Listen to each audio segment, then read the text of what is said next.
지난번에 주간 브리핑 치고는 가장 많은 시청 수를 기록했어요. 할인 분량보다 더 센 놈이 온다. 요 PF, 그때도 PF 관련된 이야기였어요. 프로젝트 파이낸싱, 약간 10%. 10%도 돈 안 빌려줘. 야, 20%는 줘야지 돈 빌려주지. 너 그거 하다가 사업 무너지면은 우리가 위험 부담이 얼마나 큰데. 네, 그렇게 생각해요. 그런 부분에서 PF도 제가 자주 좀 언급을 드리고 있었는데요. 야, 역대로 진짜 많이 시청하신 것 같습니다, 이거. 그래서 뭐 또 싼 거 없나 싶어가지고 호기심에 오셨던 분들 계셨던 것 같습니다. 자, 건설사에 재직 중이라는 분이 글을 남겨주셨어요. 중소건설사 줄도산으로 물량 급속도로 자동 조정될 것 같다. 이거 항상 이 순환주기 제가 요거 자주 언급 드리잖아요. 나중에 또 1주년 되면은 요거 다시 한번 가지고 와서 언급을 드릴게요. 이때 침체하고 불황으로 접어드는 이 시기에는 원래 공급이 계속 적었어요. 왜? 다른 이 복합적으로 뭐 환율이라든지 모든 상황들, 경제 상황들을 다 해봤을 때 이때는 공급을 할래야 할 수가 없는 그런 지경으로 가기 때문에 지금 공급이 마치 큰일인 것처럼 이 공급이 해소되고 나면은 공급 없는 시기가 지나고 나면 2, 3년 지나면 모든 문제가 해결될 것처럼 이야기하지만 그렇진 않더라. 2, 3년 만에 공급이 적어지는 시점이 된다고 바로 문제가 딱 해결돼 버리는 거 아니더라. 2호선 달구벌대로 외치던 분들 어디 갔나요? 죽고 싶은 심정이네요. 2년 전부터 비수성구는 달구벌대로만 봐야 된다. 아마 지금 148분의 시청자분이 이 자리에 계신데요. 2호선 이야기 안 들어본 분들 없지 싶어요. 그 2호선 그 뭐시라고. 2호선이 없던 2호선이 갑자기 생겨났나요? 2호선 원래 있었잖아요. 갑자기 생겨나서 호재냐? 아니잖아요. 그 옆에 갑자기 엄청난 건설 붐이 일어나면서 2호선을 띄운 것이지 2호선도 그 전부터 있었다. 달구벌대로 그 전부터 있었다. 어제 끌어붙이기 나름이죠. 이 사람 프리미엄 1억 주고 매수했대요. 프리미엄 1억 주고 매수했으면 그나마 좀 나은 수준이죠. 한 1억 정도가 허공에 사라져 버렸다. 여기에 달린 댓글은 가관입니다. 여기 달린 댓글은 소설 쓰지 마라, 뭐 하지 마라. 보통 이렇게 달려요. 부동산 복비 관련해서 도움 좀 주세요라고 글을 달면은 여기 아무래도 부동산 중개업에 관련된 분들이 많기 때문에 중간에 계약이 파기되더라도 계약금을 다 줘야 된다. 이것이 뭐 상도에 맞는 그런 것 같습니다. 근데 지금 현실적으로 계약이 엎어져 버린 상황에서 좀 적절하게 좀 조율도 필요한데 공인중개사들도 사실 거래도 많지 않고 수익도 많지 않고 뭐 이런 것들도 악착같이 받으려고 하는데 좀 그러지 마시라. 좀 적절한 타협점을 좀 찾았으면 좋겠다라는 그런 의미로 한번 다 가지고 와봤고요. 집 사지 말걸. 야, 이게 전세 봐라. 전세. 아파트 전세 2억만 해도 2억도 안 하는데도 방마다 에어컨 다 있고 검단 신도시 2억 4천까지 내렸다는 뉴스. 그 이후에 나온 뉴스가 1억 9천짜리 전세도 나왔잖아요. 지금 대구가 요 2억 4천 느낌이에요. 근데 입주가 더 많아지는 시점이 되면 대구의 전세 가격도 여기까지 충분히 떨어질 수 있다. 그 다음에 처분 후 서약 물건 때문에 굉장히 머리 아프다. 제가 특별 영상에도 다루는 부분이 있고요. 자, 이것을 증여를 하면은 해소가 된다는 이야기도 있고 가족에게 하면 안 된다는 이야기도 있고 수많은 말들이 있습니다. 그래서 전 요걸 보고 바로 국토부 사이트에 들어갔어요. 국토부 사이트에 들어가서 문의글을 남겨뒀어요. 처분 후 서약한 물건 가족 간에 증여를 하면 이거 괜찮나요? 처분한 걸로 해결이 되나요? 라고 문의를 남겨뒀어요. 아마 그 답이 오게 되면은 여러분들에게 알려드리도록 하겠습니다. 네이버 검색 아무리 해보고 유튜브 검색 아무리 해봐도 여기에 대한 대답은 제대로 된 대답은 없더라. 누구는 된다 그러고 누구는 되지 않는다 그러고 그럴 때는 여러분들도 정말 궁금한 내용이 있으시면 저도 국토부 사이트에는 처음 들어가 봤어요. 처음 들어가 보니까 이 영역별로 파트별로 여러 가지 질문할 수 있는 그런 것들이 있더라고요. 거기서 더 정확한 자료를 알고 싶으시면은 얘네들한테 물어봐라. 인터넷 게시판에 일단 뭐 대충 서칭을 해보고 찾을 수 있는 부분도 있지만 그렇지 않은 부분도 있더라. 조금은 더 불명확한 것이 있으면은 여기 좀 이쪽 게시판이나 이런 것을 통해서 확인해 보면 좋을 것 같습니다. 네, 저한테 이렇게 그린님 가끔가다 저한테 물어보시는 부분이 있는데 사람들이 물어보는데 워낙 제도가 많이 바뀌고 워낙 급변하기 때문에 챙긴다고 챙겨놔도 이 개인이 챙길 수 있는 데는 한계가 있습니다. 특히 또 뭐 세법이나 이런 것에 연관되어 있으면은 너무 복잡하거든요. 세무사들도 머리 싸매고 있거든요. 일개 개인이 계산하기는 쉽지가 않더라. 정말 궁금한 사항이 있으면은 조기에 미주알 고주알 글을 달아보면 될 것 같습니다. 분양가는 어제 분석을 봐도 안 떨어진 느낌이던데요. 맞죠? 어제 특히 두류자에는 비쌀 수밖에 없어요. 거기는 그 인근에 제가 식당들 같은데 이렇게 좀 다니면서 그 간혹 주차하려고 해가지고 이렇게 그 뒤쪽으로 내비게이션 좀 길을 잘못 안내해가지고 두류자에 있는 그 뒤쪽으로 막 이렇게 꼬불꼬불 막 공사 막 부수고 있는 현장으로 들어가 보면은 야 여기 시작한 지가 언젠데 이거 아직까지 사업을 이렇게 끌고 있냐? 아까 PF 대출 10% 20% 대출 금리 이야기 하듯이 그 자금 조달하는데 생각보다 많은 돈이 들거든요. 분양가 비싸면 안 사면 됩니다.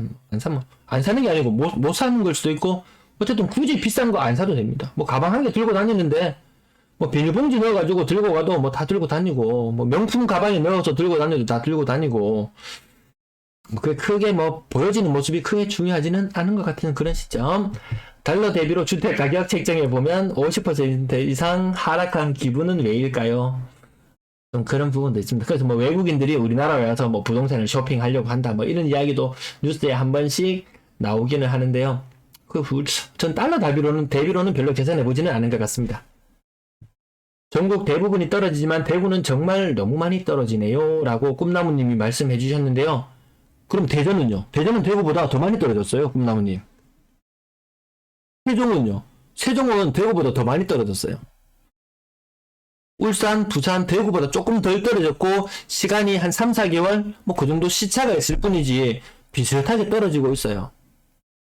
대구가 많이 떨어졌다? 그럼 다른 지역도 많이 떨어질 가능성은 열려있다. 이렇게 보시면 되고 인천의 근래의 낙폭은 대구를 훨씬 더 추월하는 수준. 근데 서울, 경기 외곽부터 서울 외곽, 경기 외곽 빠지는 부분 보면은 대구가 조금 더 많이 빠진 느낌이 들긴 하지만 그네들도 우리와 흐름을 같이 한다. 동성로 망한 것 같은데 자영업 위기 아마 느끼실 거예요. 가보면은 프랜차이즈점 좀 들어와 있고 좀 그런 느낌. 근데 막상 나가서 이렇게 식당 가서 음식을 사 먹어보면은 워낙 그런 데는 가게세가 비싸서 그런지 음식의 질이 좀 높다라든지 이런 느낌은 제가 받지는 못했어요. 아무래도 가게세가 많이 나가고 고정비라든지 이런 부분들이 워낙 크다 보니까 그만큼 양질의 음식이 나오기도 힘들 것 같고 사실 시내라고 언급하기 좀 애매하지만 광장코와 뒤쪽에 먹자골목 여기도 엄청나잖아요.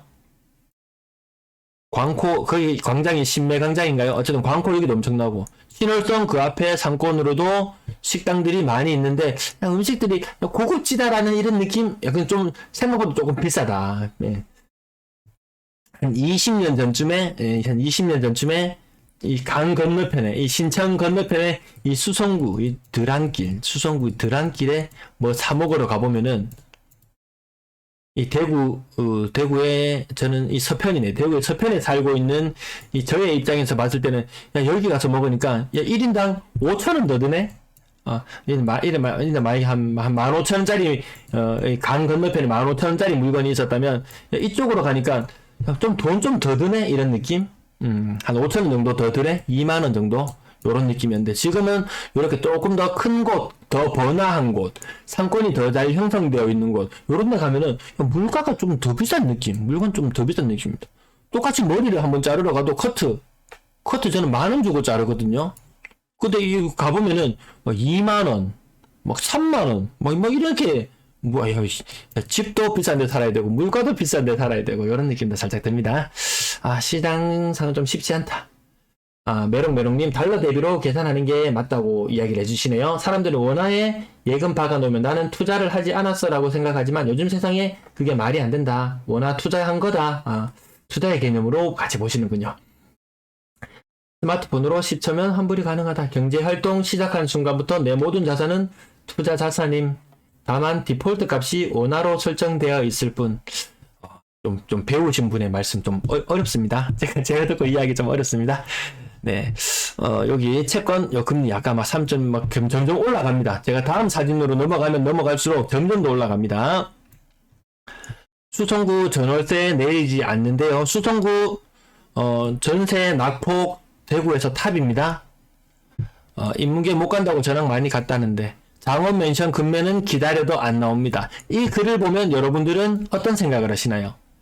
저는 한 80% 정도의 확률로 이 사람은 장원 멘션 보유자다. 장원 멘션 보유자의 확률을 한 80% 정도로 보고 저는 이렇게 항상 좀 삐딱하게 돌려보고 이렇게 좀 생각을 합니다. 어디가 진정상투인가? 누가 또 친절하게 내용을 싹 정리를 해놨습니다. 여러분 이 가격 한번 보십시오. 청라자이, 청라헬스자인가요? 최고 9.84억까지 갔다. 지금 이거 7억에 거래되나요? 뭐 그 정도 수준? 죽전 빌리브, 이 신세계 빌리브 9.67억까지. 이거 7억 밑으로도 거래가 되더라. 남산 롯데 보류지 6억 후반대도 물건 사더라. 9억. 이 기본적으로 한 2억씩, 한 20% 혹은 25%, 크게 한 25% 정도? 네, 이 정도까지 빠지는 그런 듯한 모습. 53이 어딜까요? 53, 월성 삼정, 알겠고. 청라 서한, 용산 자이, 뭐 이런 식으로 8, 9억대를 갔던 이런 물건들, 53이 어디가요? 53? 53은 저거, 왜 퍼뜩 떠오르질 않네요. 남산 롯데 정말 저 분양가 4억 언저리였던가요? 뭐 그 정도입니다. 이 4억 언저리였던 게 부산에 보면 4억채 분양 안 했던 것이 2단 점프 8억, 12억 이렇게 가는 사례가 있었잖아요. 부산 사례예요. 그럼 대구도 4억 정도에 분양했던 것이 8억을 가고 이것이 얼마 있지 않아서 과거의 부산처럼 2단 점프를 할 것이다. 2단 점프를 아마 여기까지 미리 너무 미래에도 오징어 삼겹살 아니고요. 네, 오징어 삼겹살이 저렇게 비싼가요? 네. 여기 가격이 2단 점프를 할 것이다 하면서 너무 미래를 너무 앞당겨서 생각해 버린 것이 아닐까. 가다가 다시 꼬꾸라지는 이런 형국. 아마 부산도 지금 이 굉장히 높은 가격까지 갔던 것이 가격이 많이 빠지고 있기는 하더라고요. 대구 경매 낙찰, 제가 경매에 관련된 사이트, 지지옥션에 들어가니까 정보가 더 많이 있었어요. 근데 낙찰가율이나 이런 비율이나 이런 통계를 보려고 하니까 안 나왔어요. 유료. 아이, 그럼 이건 뭐 돈 주고 유료를 합니까? 내가 살면서 뭐 경매를 몇 번이나 할 거라고. 그래서 제가 지난번에 안내드린 여의주 경매에 가시면은 회원 가입도 무료고요. 그 통계를 볼 수 있어요. 낙찰가율이 최근 한 달간의 낙찰가율이 얼마다 이런 통계들을 볼 수 있습니다. 저는 이 뉴스를 보고 낙찰가율 80% 선붕괴 소읽기 이 뉴스를 봤을 때 이거 아직도 이렇게 높아? 이런 느낌이 살짝 들었습니다. 왜 높았냐? 이게 왜 높았냐? 왜 높다고 이야기를 하느냐? 낙찰가율을 지난번에 보셔도 아시겠지만 감정평가액이 이미 천정부지로 높습니다. 지금 아파트 기준으로 했으면은 남산 롯데를 기준으로 본다면 감정가액이 9.5억으로 나와 있다고 보시면 될 거예요. 근데 한번 유찰이 되면 얼마인가요? 가격 70% 선이죠. 9.5억 계산하기 어려우니까 10억으로 잡아볼게요. 남산 롯데 캐슬이 10억이다. 감정가 10억. 10억의 경매로 나와 있다. 한번 유찰이 되면 70% 7억. 7억으로 가격이 떨어집니다. 그럼 이 7억이 딱 선뜻 달라들 생각이 드는가? 7억이 저기 거래된 것은 완전 로얄 일명 사람들이 로얄이라고 말하는 왕왕 이야기하는 그 아파트 그 물건 왕왕 이야기하는 그 물건. 오페라 3정 맞습니다. 야, 광역철도님 역시 아시는 분. 네, 오페라 3정 맞습니다. 여기도 많이 떨어졌어요. 네. 그리고 말 7억까지 떨어져 30분 한 번 유찰이 되어서 떨어졌다. 두 번 유찰되면 50% 가격까지 떨어지면 이게 5억으로 온다. 그래서 5억에서 이제 다시 경쟁이 붙으면 막 6억 후반까지 경쟁되는 이 무렵 정도이기 때문에 지금 생각해 봤을 때 낙찰 가격 80% 선에 거래가 된다면 이거 양호하게 거래 잘 되는 것이다. 요런 느낌이 들 정도로 낙찰 가격 80% 아주 비싸다 이런 느낌이 들어요. 모 낙찰 사례를 또 한 건 보니까 한 60% 선에 거래가 된 건이 있었어요. 한 번 유찰되고 두 번째 했을 때 50% 선부터 경쟁이 붙어서 올라갔는데 사실 경쟁이 안 붙었어요. 그냥 단독 입찰에 아마 60% 가격에 거래가 되는 사례가 있었던 것 같습니다. 이걸 보면은 만약 이 사람이 60%에 안 쓰고 50%에 그냥 두 번 유찰된 가격에 썼으면은 되지 않았을까? 됐을 거예요. 낙찰 받았을 거예요.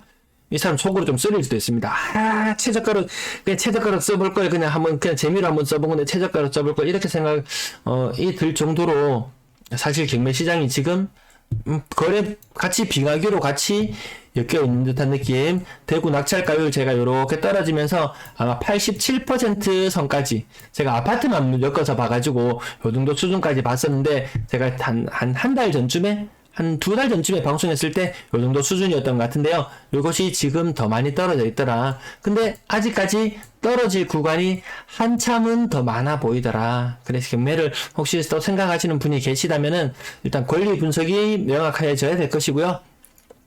그 이후의 가격도 좀 고민을 해보실 필요가 있을 것 같다.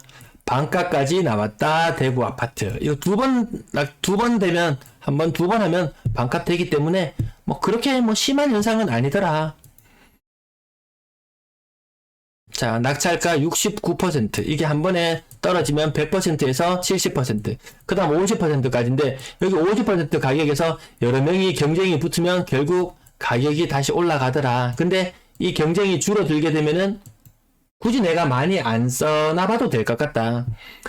풀파워님, 지방 1억 이하 구축 소형 아파트. 남들 급등할 때 30% 하락하고 신기하게도 지금은 오히려 조금 상승했네요. 아니. 지금 지방 1억 이하 아파트 지금 팔려고 지금 난리였어요. 일부 또, 지방 아파트들, 그 뉴스 정부에서 대책을 내줬잖아요. 저거 주택수로 안 친다. 종부세 계산할 때 주택수로 안 친다. 여기에 사실 엄청난 함정이 있습니다. 불파원님. 나중에 내가 만약에 도시에 1주택을 가지고 있어요. 그리고 지방에 1주택을 또 한 개 샀어요. 1억 이하라고 한 개 샀어요. 나중에 물건을 처분할 때가 되면 처분 순서가 굉장히 꼬입니다. 내 물건 마음대로 처분하기가 어렵습니다.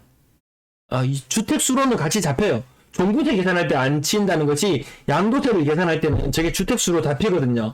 저거 어설프게 잡으면 큰일 난다. 저거 지방 1억 이하 구축 아파트 저거 매매 유행 1년 반 전에 저거 사람들 카카오톡 대화방 이런 거 만들어가지고 야 바로 투자는 바로 여기야 하면서 사람들 몰려다녔던 현상들이 있습니다. 그 사람들 지금 빠져나오려고 지금 혈안인데 이 와중에 정부에서는 야 그거 사라 라고 이야기를 해주고 있습니다.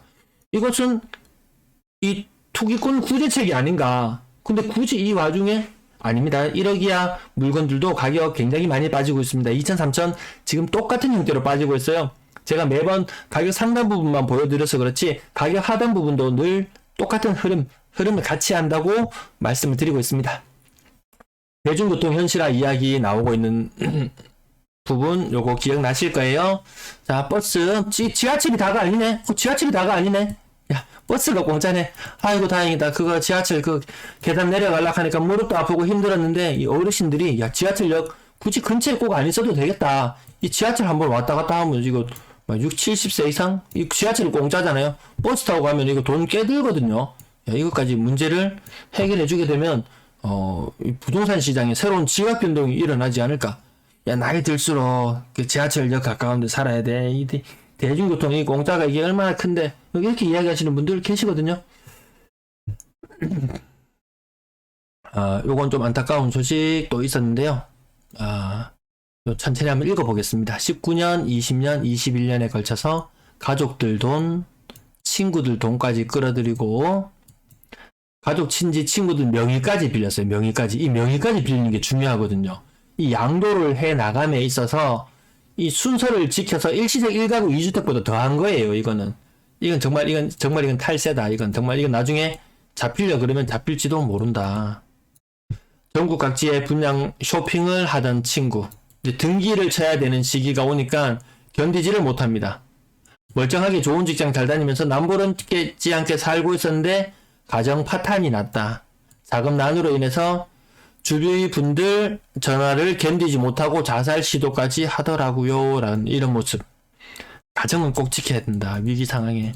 가정이 무너져 버리면 그 다음에는 아무것도 남아있는 게 없다. 결국 이 유튜버들 돈 벌어주고 끝났다. 이런 느낌이었는데요. 이 돈이 진짜 솟아날 구멍이 없습니다. 솟아날 구멍이 없어요. 남산동의 장점이 뭐냐고 롯데캐슬 이런 거 이야기했을 때 사실 학군이 좋냐고 물어보면 학군 남산동의 학군 뭐 그닥 상권이 괜찮냐? 그 시장까지 걸어가. 근데 그까지 사람들 생활 반경이 그렇게 넓지는 않아요. 전부 다 아파트 지하 주차장으로 차들이 다 들어가는 순간 차를 다시 빼서 나오면은 주차하기가 너무 힘들어요. 그래서 사람들이 이 생활 반경이 굉장히 좁아졌죠? 막 술 한잔 하러 나갈 때도 그전에 뭐 차 타고 나갔다가 대리에서 들어오면 되는데 밤에 대리에서 들어오면은 주차할 데가 없어요. 환장합니다, 진짜. 그래서 슬리퍼 신고 실실 나갈 수 있는 그 정도의 상권, 생각보다 범위가 좀 좁더라. 시장까지 잘 안 갈 것 같다. 공원, 주변 생활 인프라 생각보다 별로 없네. 이런 느낌. 네, 이런 느낌. 그동안 장점만 부각되었다면 여기 남산동 지하철 2호선 달구벌 대로 근데 이제 안 보여든 단점들이 하나둘씩 보이는 것 같습니다. 분양권 2개를 가지고 계시다는 분, 미래를 잘못 예측해서 저희 집은 망하게 생겼어요. 그럼 댓글이 나옵니다. 소설을 써라. 이렇게 이야기합니다. 북구에 뭐 아파트 분양받았다고 하고요. 부부가 각각 하나씩. 지금은 내놓아도 팔리지 않는다. 등기는 쳐야 되는데 경제적 여유가 없다. 이런 분들이 생각보다 많은데 아까 제가 말씀드렸던 그 부분 2가지. 이자의 문제, 그리고 대출 한도의 문제. 그 2가지를 반드시 생각해 봐야 된다. 그럼 이분이 어느 정도냐? 생애 최초 대출. 둘 다 주택을 소유한 적이 없었던 분이 갑자기 큰 욕심을 낼 수밖에 없었던 이런 상황. 이게 사실 그 그림님 분양권 취소가 이 중도금이 들어간 이후에는 저는 분양권 취소 안 해주는 걸로 알고 있거든요. 막 소송 걸고 이래가지고 사실 시끄러운 게 그게 맞아요. 과거의 사례들을 제가 조사했을 때 그랬습니다. 근데 어떤 사람은 또 분양권 취소 하면 돼라고 그 계약금 날리면 돼라고 아주 쉽게 이야기하고 있는데 여기에 네이버 지식이네 찾아보시면은 분양권 취소 과거에 그런 사례가 있었어요. 2013년 4년 수도권 지역에 위기가 많이 오고 지방에도 어떤 지역들 위기가 오는 이런 지역들이 있었을 때 분양권을 취소를 일단 안 해주고요. 분양권 취소를 하는 조건은 계약금 10%, 5억짜리 물건이라고 해볼게요. 5억짜리 물건 계약금 10%, 내가 5천만원, 5천이 들어가 있다. 일단 계약금은 기본적으로 다 날린다고 생각을 하더라고요. 그거는 그래 인정. 내가 잘못했으니까 인정. 그럼 계약금은 끝이냐? 중도금 플러스 잔금. 이 연체를 몇 달 정도 끊어요? 2개월? 좀 위기가 있으면 어차피 이 건설사나 이쪽에서는 이자만 계속 차곡차곡 받아도 맨날 크게 나쁘진 않거든요. 이게 뭐 4개월, 많이 봐주는 데는 정말 한 6개월까지도 봐줘요. 잘 협의하면은, 그 전에 집만 팔면 이거 해결된다 그러면 한 6개월까지도 봐줘요. 그러면 거의 반년 시간 동안 지연이자 얼마인가요? 5억짜리 물건에 내 돈 5천만 원이 들어가 있고 4억 5천의 돈을 미납한 상태였다면 지연이자가 4.5억의 지연이자가 거의 한 10% 정도, 한 8% 정도 잡으면 되겠더라고요. 8%. 연간 8%니까 6개월이니까 4%. 4.5억에 4% 하면 4, 4, 16, 4, 5, 10. 한 1,800만 원. 1.8천. 지연이자 1.8천이죠? 거기에다 중도금, 이때 아마 중도금에 대한 이자가 또 있습니다. 중도금이 한 60% 정도 들어가 있죠. 5억에 60%, 3억. 3억에 건설기간 2년 정도 잡고, 계산하기 쉽게 2년만, 3년 잡을까요? 2년만 계산하기 쉽게 2년만 잡을게요. 3억에 그게 회차별로 이렇게 또 나누어서 들어가는 부분이 있으니까 3억에 이자 한 4%, 3억에 4%, 연간 4%니까 총 1,200만 원, 2,400만 원인데 이게 회차별로 뭐 3천만 원, 3천만 원, 3천만 원, 3천만 원에서 실제 이 2,400만 원이 한 절반 정도 수준으로 치더라도 그 1,000만 원만 잡을게요. 1,000만 원. 1,200 잡을게요. 계산하기 쉽게. 1,200. 이 이자 부담만 한 3천만 원 들어요. 그러면 계약금 5천만 원 날리고 지연이자 3천만 원 정도를 물어야 돼요. 근데 이렇게 해지 안 해줍니다. 건설사에서는 또, 야, 그거 니 때문에 우리가, 이 영업상에서 큰 손실을 봤다고 위약금을 물라 그럽니다. 위약금도 몇천만 원 나갈 거예요. 그럼 5천, 8천, 거의 억 단위의 돈은 기본적으로 거의 나가는 이런 상태입니다. 억 단위의 돈이 그냥 나갈 수 있는 상황. 그렇다고 이거 해지를 막 소송 가고 시간 끌고 다시 지연이자 더 불어나고 이런 식입니다. 이게 해지가 쉽지 않아요. 그래서 자금 계획이 내년에 입주 많은 시기에 자금 계획이 명확하지 않은 분이시라면 좀 정말 많이 고민해야 된다. 많이 고민해야 된다. 이 부분. 네, 비트님 중도금 납부 이후에는 취소 안 돼요. 저도 저걸 제일 기본으로 알고 있습니다. 정말 노예 계약입니다. 노예 계약입니다. 근데 그 집값이 올랐으면 다 해결이 되는데 안 오르니까 이렇게 문제가 생기는 거예요. 신호성님, 두 채씩이나 욕심이 가하셨노라고 써놓으셨는데 사실 분양권 두 채가 욕심처럼 보이지만 그렇게 따지면 일시적 1가구 2주택도 모조리 다 욕심이라고 볼 수 있습니다. 그 1주택을 가진 사람 외에는 나머지 다 따지고 보면 욕심이었다. 물론 전통적으로 찐 부자들 상위 한 5% 안에 드는 요 정도 부류에서 더 이상 집 두 채씩 이미 가지고 있고 아예 난 그 투자에는 관심이 없어 하는 계층을 빼고는 사실 대다수는 욕심이 좀 많이 있었을 거예요. 제가 그전부터 계속 언급드리던 글들 가끔 누가 정리해서 나옵니다. 한 5.55까지 갔던 가격이 2억대 중반, 초중반으로 전세 가격이 떨어지고 있다. 2020년 10월 달에 4.55억의 계약 물건, 현재 호가가 2.2억에 나와 있다. 이거 삼정 브리티시 용산입니다. 인근에 입주 곧 시작하고 여기도 물량 터져나가는 동네가 되었습니다. 옆에 막 신축으로 건물을 막 올려나갈 때만 해도 같이 가격이 으쌰으쌰 오르고 좋았어요. 근데 이제 옆에 있는 아파트들이 원수처럼 보일 겁니다. 왜? 같이 전세를 내놓으면 이 임대차 시장에서 서로 경쟁을 해야 되잖아요. 그래서 서로 같이 좋을 때는 같이 좋았는데 안 좋을 때는 같이 안 좋네. 그러면 세입자분은 짱구가 아닌 이상 전세금 받고 바로 옆에 전세 싼 데로 바로 넘어갈 수 있는 이런 상황으로 갈 수 있습니다. 예금금리 4% 돌파했고 이 정도 2.3억을 세이브한다면 연간 아끼는 돈이 1,000만 원이네요. 연간 아끼는 1,000만 원을 아낄 수 있는 그런 상황이다. 4.5억에 지금 호가 4.5억에 매도도 안 되고 있는 그런 상황이라고 하네요.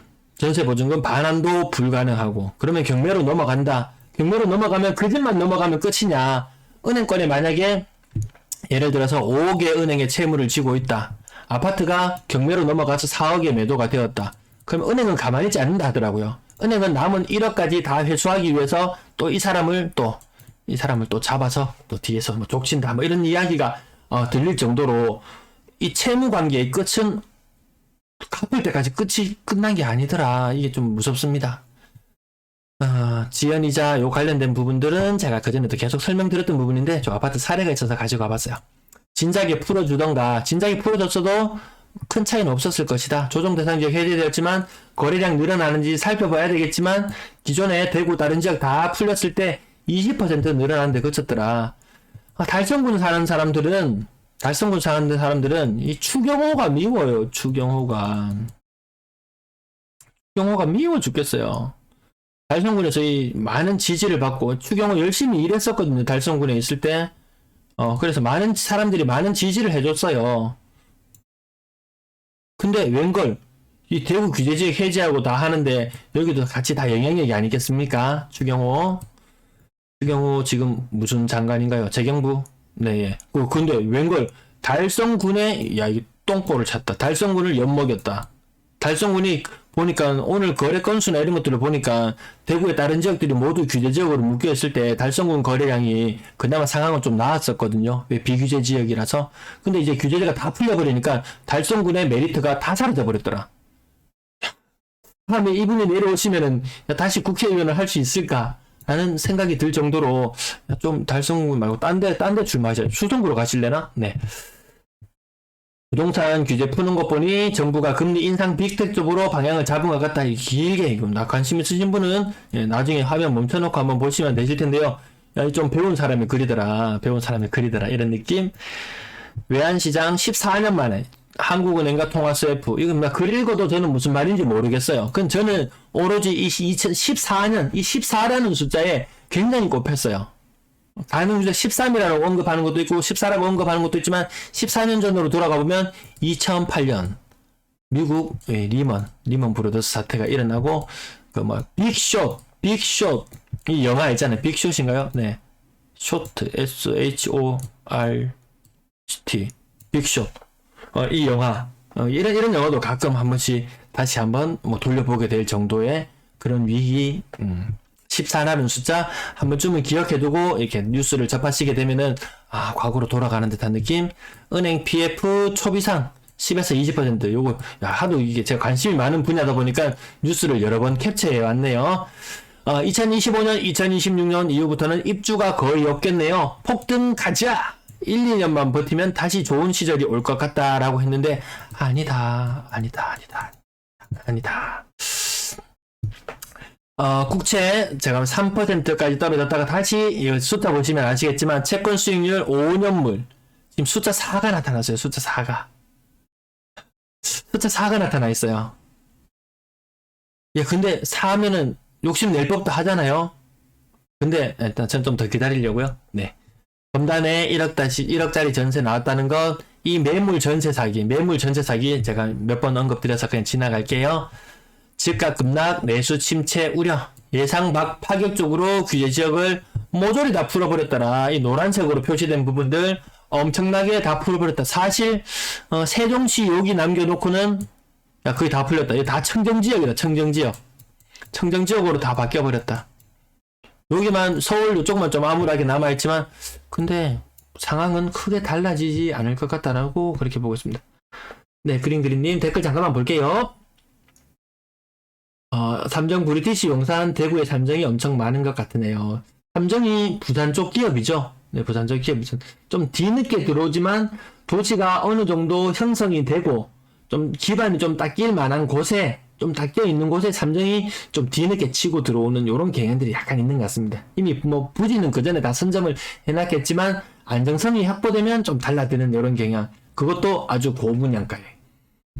네, 이호선님 20년도 불장이었죠. 그래서 분양권 2개 샀나 보네요. 그때는 사는 집에 분양권 1개 있으면 둘 다 올랐다고 투자 잘했다고 난리였죠. 그런 시절이 있었습니다. 정말 그런 시절이 있었어요. 달러 1480원까지 열려있어요. 10월 말쯤까지 유심히 보셔야. 달러는 전 더 많이 올라가도 뭐 이상하지 않을 그런 상황으로 보여지죠. 주식도 많이 팔고 나가, 채권도 팔고 나가, 나라는 적자를 봐. 환율 방어한다고 가지고 있던 달러도 많이 써버려. 무슨 그 세력들 있잖아요. 이게 뭐 중국도 공격했던 그런 세력들 뭐라 그러나요? 말을 많이 하다 보니까 생각을 정리할 시간 없이 많이 쏟아내다 보니까 헤지펀드 뭐 이런 데 또 공격이 있을지도 모르고 뭐든지 하여튼 무조건 몸살이죠. 이런 생각밖에 안 듭니다. 채권은 10월 말까지 상승이나 11월이나 연말 이후로 하락하지 않을까요? 저는 뭐 그렇게 금리가 계속 오르는 상황에서 일단 채권은 같이 연동되어서 같이 움직이더라고요. 근데 만약에 채권이 10월까지 상승하고 상승을 멈춘다? 채권 금리도 미국하고 역전이 일어나려나요? 그러면 한국 채권을 보유할 이유가 있나요? 외국인의 눈으로 봤을 때 이 주식 시장보다 훨씬 더 큰 채권 시장, 이 덩어리 엄청나게 크잖아요. 미국 채권 갖고 있을래? 한국 채권 가지고 있을 때. 뭐 이런 고민들 뭐 해야 될 시점도 오지 않을까 싶습니다. 채권 금리도 역전 가능하다고요? 채권 금리를 역전을 시킨다? 그럼 저는 미국으로 가겠습니다. 그 다음 조정 대상 지역이 해제되었을 때 나타나는 효과는 대출 많이 해준다, 집 사라. 세금 부담 없다, 집 사라. 1순위 요건 해제되었다, 세대원이라도 가능하다, 집 사라. 자금 조달 입주 계획 신고, 뭐 자금 조달 계획서 안 써도 된다, 집 사라. 결국 이 했는 거는 집 사라고. 그래놓고 세부 내용을 읽어보면 집값 자극 가능성 자가 이렇게 다 풀어준다고 해도 집값 가능성 자가. 저는 이 조선일보 기사 이 경제 뉴스를 항상 뒤집어 보지만 이 부분은 똑바로 봅니다. 이 부분은 똑바로 봤어요. 즉각 가능성, 자극성은 작아 보입니다. 조정 대상 지역에서 빠진 수도권 지역들 반발하고 있다. 또 시간을 두고 한 달, 두 달 지나고 나서 이런 뉴스들 수도권 관련해서 언론에서 뉴스가 계속 쏟아져 나올 거예요. 그러다가 200분 또다시 돌파했습니다. 200분 또다시 돌파했는 기념으로 잠깐 목 쉬면서 광고 한 번만 넣겠습니다. 네.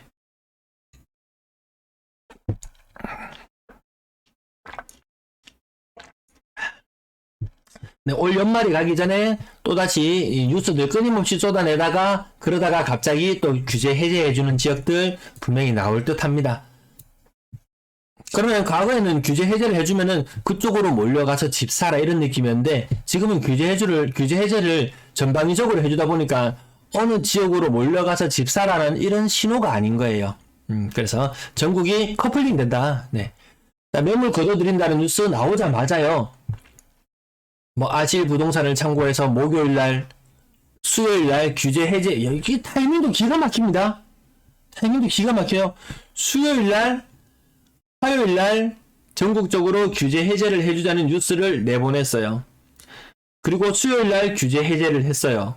목요일날 원래 매물 감소하는 날이잖아요.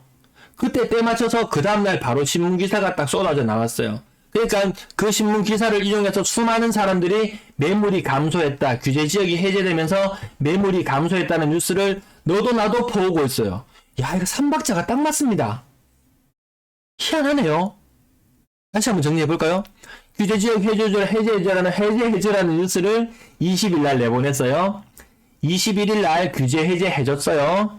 22일 날 목요일 날 물량이 줄어들었다고 나왔어요. 뭔가 이게 시나리오가 잘 썼다. 제가 보니까 시나리오 잘 썼다 이런 느낌이 듭니다. 내년에 입주하는 아파트 분양권 있는데 돈이 없어요. 네, JHS님 미리 작성해놓고 기사 보낸 건가요? 그 숫자만 바꿔놓으면 됩니다.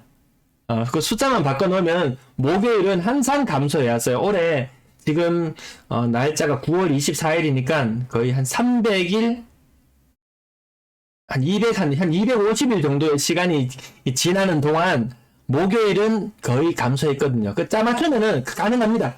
제 신문 기사라면 그 일주일에 신문 기사 기본적으로 3개는 생산해낼 수 있어요. 목요일 날 물량 감소했어요. 규제 지역 해제니까 물량 감소했어요. 그리고 금요일, 토요일 물량이 늘어나잖아요. 이 꼭 다물고 있다가 일요일 날 또 신문 기사 한 개 쓰면 됩니다. 역시 조정 대상 지역 해제되고 나니까 물량이 감소했군요. 월요일날 또 기타 한번 확인 사살로 한번 더 쓰면 됩니다. 그리고 화요일, 수요일 꾹 다물고 있다가 목요일날 신문기사 또 쓰면 돼요. 이건 무한정 생산해낼 수 있습니다. 자, 입주하려고 하는 아파트 댓글 잠깐만 볼까요? 네. 현재 환율 1423원. 1423원. 야. 근데 풀파워님 그 얼마 전에 그저께 뉴스만 찾아봐도 한국에 어떤 위기가 오면은 1430 몇 원까지 환율이 치솟을 수도 있을 것이다라고 했는데 가만히 있어도 1423원? 가만히 있어도 이미 위기 상황이 맞는 거예요. 네, 그린님 저 매일같이 보여드리는 자료 같지만 속이는지 안 속이는지는 구분해낼 수 있다. 저는 최소한 속이기 위한 것은 없다. 있는 자료 딱 데이터를 넣으면 그대로 나오는 모습들이기 때문에 그 중에 해석은 주관적인 부분이 들어갈 수 있지만 속이려는 의도는 없다. 속일 생각도 없고 떨어지는 것을 침소봉대할 것도 없고 오르는 것을 평가절하할 이유도 없고 채권 주식 이 모양인데 부동산은 회복이 요원합니다. 네, 주식 쪽으로도 돈이 많이 빠져나가고 있더라고요. 지금 끝까지님 영상 초반에 말씀드렸는데 지금은 정말 잡주 전성시대 이런 느낌이잖아요. 잡주 전성시대 항상 조정받을 때 느낌은 그러합니다. 2008년도 이 위기가 오기 전에 어땠는지 아세요? 조선업부터 시작해서 철강, 자동차부터 해갖고 일단 조선업은 기본 한 10배? 100배? 100배인가? 엄청나게 올랐어요. 엄청난 덩어리 큰 대기업들이 엄청난 상승을 했었어요. 그리고 얘들 2008년부터 소리 소문 없이 엄청나게 죽어나갔죠. 근데 이때 잡주들이 이렇게 엄청나게 전성시대를 그리고 있었던 것이 그때랑 진짜 비슷합니다. 또다시 숫자 14를 언급하지 아니할 수 없는 그런 모습인 것 같습니다. 아이고야.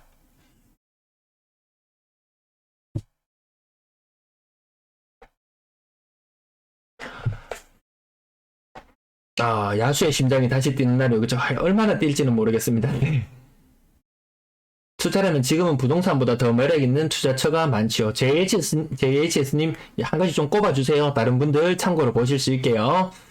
풀파워님, 미 국채 20년물 마이너스 80% 하락 중. 지금부터 분할 매수하면 큰 수익 생깁니다. 맞죠. 저 ETF도, 미 국채 관련해서 ETF도 제가 뒤에 한번 언급해 볼게요. 이 국채를 잘못하면 조진다. 속된 말로 조진다. 이렇게 이야기가 나올 수 있을 정도 같습니다. 이 집을 사놓으라고 누가 이야기하는 걸 보고, 이 노래가 잠깐 떠올랐습니다. 사놓으라면 언젠가는, 집을 사놓으라? 그럼 언젠가는 오르겠지. 이거 아니다. 이거 아닌 것 같다는 느낌? 자, 인천에 전세가 많이 떨어지는 현상, 요 1억 9천 찍히는 거 보이시죠? 1억 9천. 풀 에어컨 장착되어 있는 이곳의 전세가. 대구도 머지않았다. 이런 느낌이고요. 근린 상가 구입해놓고, 이게 다신 자원봉사. 상가 분양해놓고 월세 받으려고 했는데 지금 공실이 나는 게 무서워서 월세 섣불리 올리기도 어렵습니다. 이 봉사하는 느낌 있잖아요.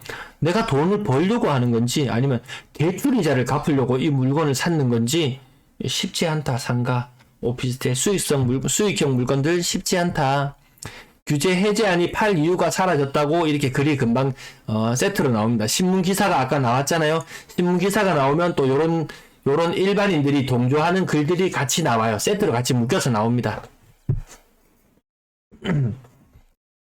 자, 그 다음, 요거 인터넷에 나와 있는 글인데, 월 수입은 450만원. 근데 월 소비는 1000만원. 이자나 이런 것들 빠져나가는 거 포함해서요.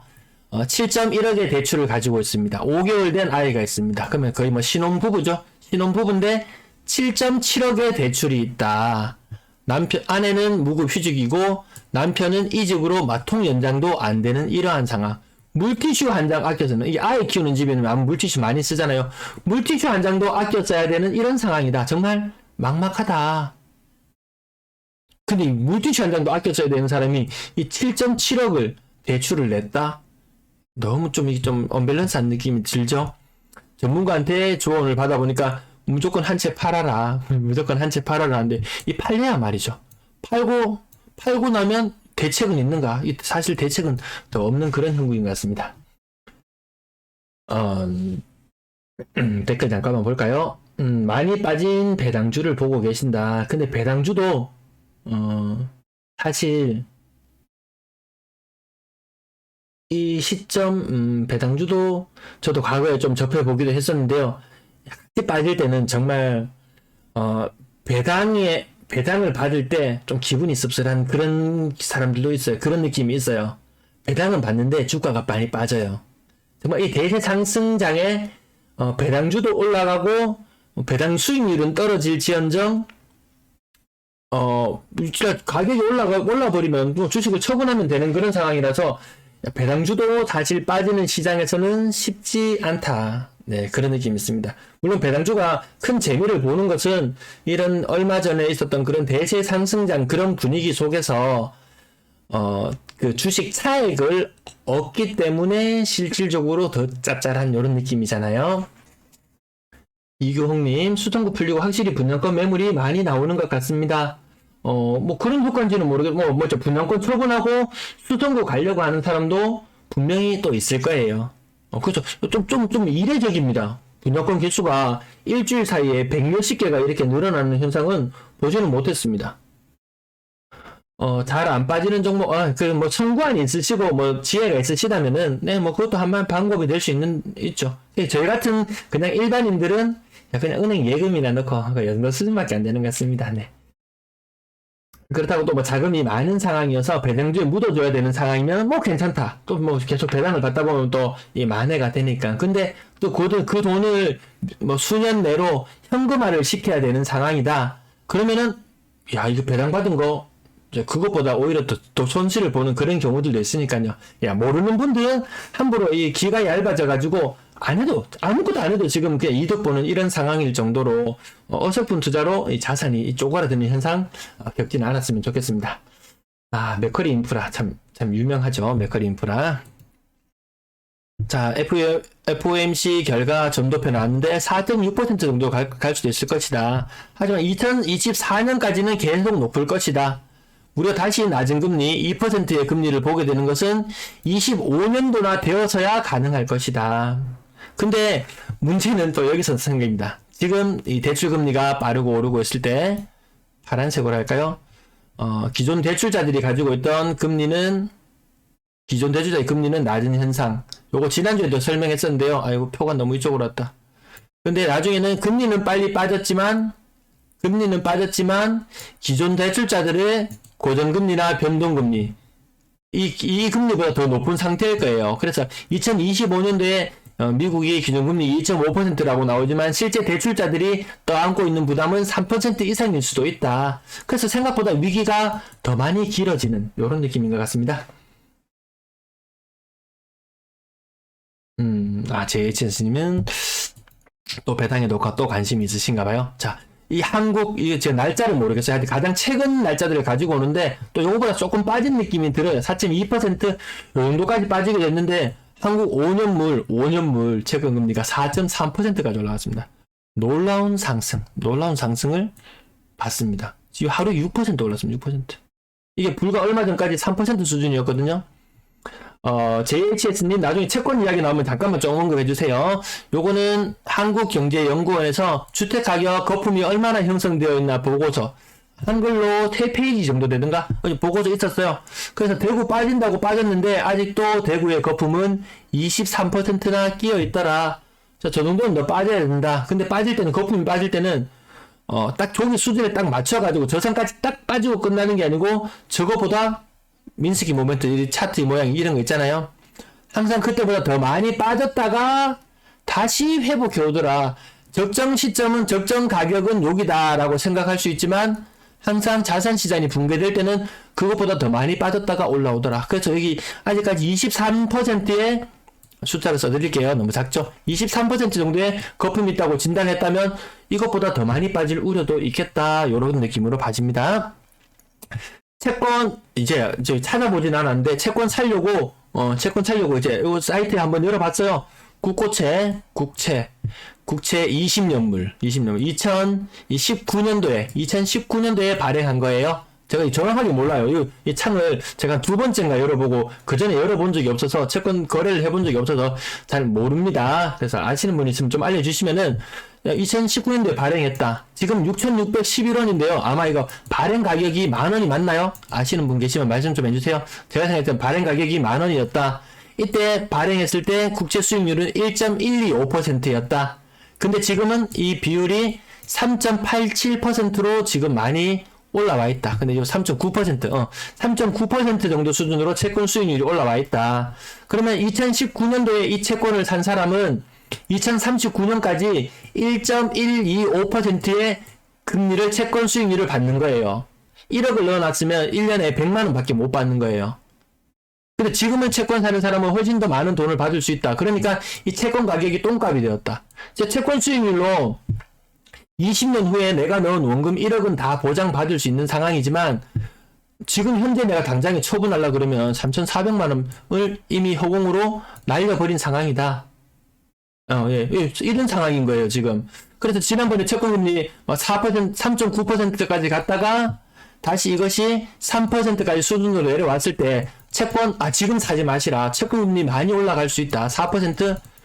아까 그린님이 채권이 가격이 올 10월달까지, 11월달까지 오르고 나면 정점이지 않을까 말씀하셨는데, 정점일 수도 있다. 물론 정점일 수도 있다. 그럼 아무도 모르니까요. 4% 정점인 줄 알고 샀는데, 채권 가격이 만약에 6%까지, 우리나라에 큰 위기가 오면서 자금 조달이 안 되어서 채권 가격이 치솟아 버리는 이런 현상이 생기면은, 이 2% 채권 수익률이 올라가는 동안 내가 가진 채권의 가격은 정말 이렇게 가격이 20%, 30%씩 가격이 떨어집니다. 물론 이것이 만기가 되면 다시 10,000원을 받을 수 있지만 20년, 30년 동안 기다렸다가 다시 그 돈을 받았을 때 그 돈의 가치를 장담할 수 없잖아요. 그래서 가급적이면 그래도 내가 생각했을 때 한 5% 정도 되는 이 시점까지 가면은 차라리 괜찮지 않을까. 나중에 정말 나 이 돈 평생 묻어놔도 괜찮아. 한 달에 그 돈만 나와주면 돼. 라고 생각하신다면 야, 이것도 나쁘지 않을 것 같다. 근데 아직은 좀 이른 감이 있다라는 느낌은 좀 들어요. 이게 채권 이거 하는 사람들이 머리 제일 좋은 사람들이 이런 거 한다 그러잖아요. 네. 아, 맞아요. 증권사들이 박살났어요. 지금 이게 제가 보여드리는 게 20년물이거든요. 20년물. 저는 향후 투자를 한다면 채권 수익률 5%가 넘어가면은 좀 관심을 가져볼 그런 상황. 근데 우리나라가 정말 더 큰 위기로 갈 것 같다면 이마저도 하지 않을 그런 작정으로 보고 있는데요. 30년물 한번 보세요. 30년물. 30년물은 만 원에 발행했던 것이 8,000원 수준까지 가격이 내려와 있더라. 8,000원 수준까지. 지금 사면은 8,000원을 주고 사면은 연간 3.64%. 야, 요거 30년물 아직까지 좀 약하네. 은행 금리보다 더 낮은 느낌이네. 이런 느낌도 좀 가졌습니다. 이런 것도 한번 찾아보니까 야, 또 모르는 세계를 또 한 가지 알게 되었구나. 네. 이 나라가 망하지 않으면 이 쥐돈 준다 그러니까요. 국채는 요 정도 수준이었고요. 은행채나 아니면 정크본드 그런 거 다른 것들 보면은 뭐라고 신종 자본증권 많아요. 보면 막 4.8%에서 좀 부실해 보이는 기업들은 막 5%에서 6% 이렇게 주는 것도 있는데 안전하지 않은 거 모르는 거 하지 말자. 네. 아닙니다. 끝까지님. 네, 끝까지님. 그 부분 아닌 것 같고요. 댓글 잠깐만 보고 이제 거의 마칠 때가 다 돼가는 것 같습니다.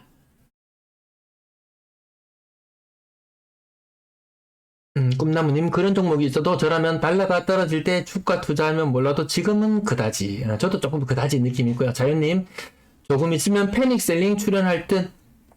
그 패닉셀링이라는 것이 어떤 계기가 이게 도화선? 격발점? 뭐가 있어야 되잖아요. 그게 자연법이 아닐까 계속 이런 생각을 계속 하고 있는 상태이고요.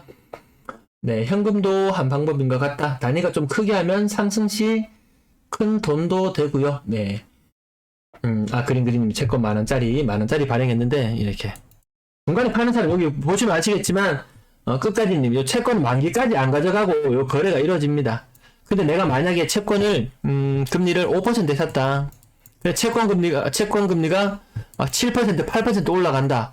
그러면 내가 5%밖에 못 받는 채권을 가지고 있는데, 내 채권의 가치가 높아지잖아요. 그러면 이 채권을 더 높게 팔 수도 있어요. 중간에. 만기까지 안 가져가고. 그렇게 해서 나타나는 거래가 여기 거래량이 나오잖아요. 여기 체결이 실제 거래가 이루어지고 있어요. 그러면 이 물건들은 만기까지 가져가지 않고 처분하는 그런 물건들인 거죠. 정말 일본에 제가 이 채권을 왜 계속 보냐면 우리는 일본을 닮아간다는 전제하에 계속해서 말씀을 드리고 있는데 일본이 언젠가요? 몇 년도지? 1989년, 90년대 위기를 거쳤을 때 이 채권 금리가 막 7%, 거의 7%, 20년물 7% 막 이런 지경까지 올라갔어요. 금리가 오르고 채권 가격도 더불어 오르고.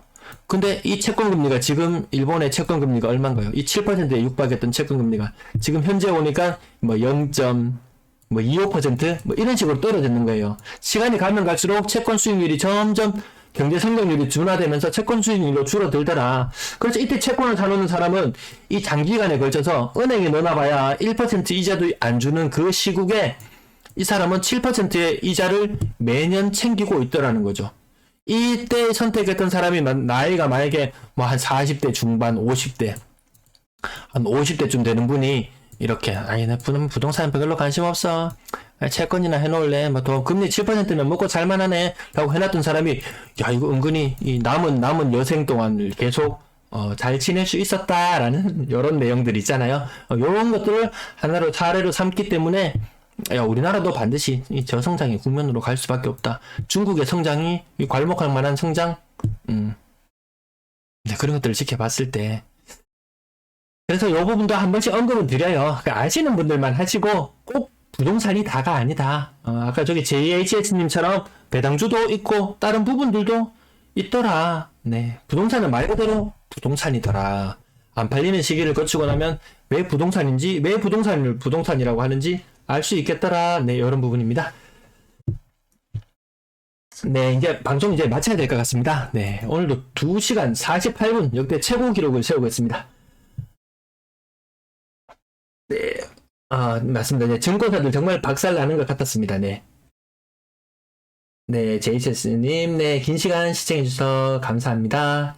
저도 주워 들은 내용 조금이라도 그냥 더 나누려고 하다 보니까 방송이 조금 길어졌네요. 네, 주말 잘 보내세요. 시청 감사합니다. 네, 피트님 감사합니다.